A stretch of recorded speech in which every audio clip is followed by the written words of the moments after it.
Okay, so today we're diving deep into something fascinating with Bitcoin, the Taproot upgrade. It activated back in November 2021, Right.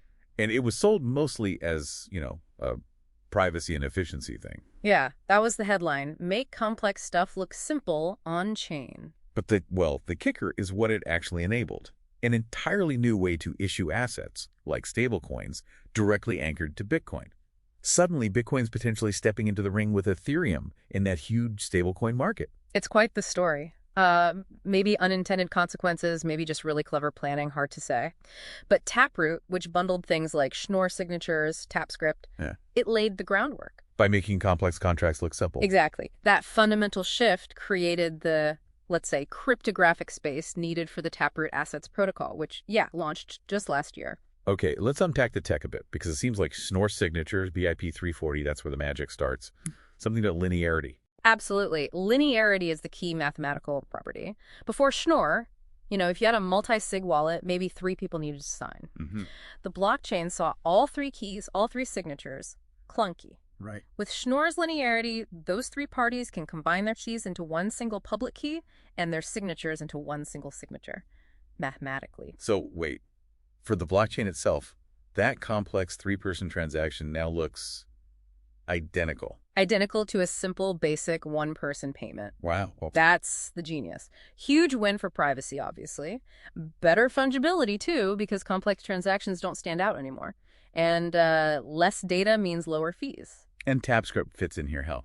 Well, TapScript provides the scripting capabilities needed to actually define and enforce the rules of these complex contracts, even if they now look simple on-chain. It's essential plumbing. Got it. So that simplicity, that kind of camouflage, that's the foundation the Taproot Assets protocol builds on, this whole off-chain first idea. Precisely. Bitcoin isn't meant to store all the asset data itself. That would be inefficient. It just acts as this super secure anchor layer. So how does it anchor? How do you tie off-chain assets to an on-chain transaction without revealing everything? Okay, this is where it gets really clever. They use a technique called tap tweak. You take all the data about potentially millions of assets, make organized in a structure called a Merkle-sum sparse Merkle tree, an MSSMT, and you boil it all down to a single hash, a Merkle root. Just one 32-byte hash representing potentially millions of things. Exactly. And then, using tap tweak, you embed that hash directly into the public key of a totally standard-looking Bitcoin transaction, a pay-to-taproot or P2TR output. Whoa. So you're hiding the evidence, basically, inside the lock itself, not just the transaction message. Pretty much. It's a cryptographic shell game. The tweaked key looks like any other Taproot key. The resulting on-chain transaction, indistinguishable from a regular payment. The asset type, the amount, who sent it, who received it, all invisible on the base layer. Okay, that's incredibly private. But yeah. If you issue millions of assets this way, don't you just clog Bitcoin the moment people start actually trading them? Issuing is one thing, transacting is another. Right, great point. And that's the other crucial piece, scalability via the Lightning Network. Lightning? Taproot assets are designed from the ground up to be transferred over Lightning. Instantly, cheaply. How? Do you need special Lightning channels just for these assets? Not necessarily, and that's the beauty. It uses atomic swaps at the edges. Let's say you want to send some LUSD, a hypothetical Taproot asset stablecoin. Okay. Your Lightning node at the edge atomically swaps your LUSD for regular Bitcoin, BTC.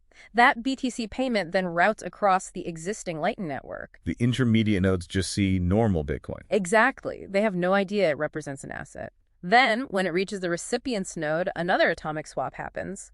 The BTC gets swapped back into LUSD for the recipient. So you're essentially piggybacking on all the existing Bitcoin liquidity and infrastructure in the Lightning Network.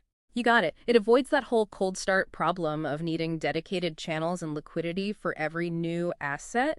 You leverage what's already there. That really highlights the difference in philosophy compared to, say, Ethereum's ERC20 standard, doesn't it? Oh, massively. Taproot assets, tiny, on-chain footprint, high privacy, leverages Bitcoin's POW security. ERC20, huge on-chain footprint. Every transfer changes the global public state. Everything's transparent, and security depends on the specific smart contract code. Very different approaches. So just to be clear, the value of a stablecoin issued this way, the promise it's worth $1, still relies on the centralized issuer, right? Tether or whoever. Absolutely. The backing, the redemption promise, that's still centralized, Yeah. just like with ERC20 stablecoins. What's changed is the transport layer. It's now anchored to Bitcoin, arguably the most secure and decentralized settlement network we have. Which brings us to a really interesting final thought.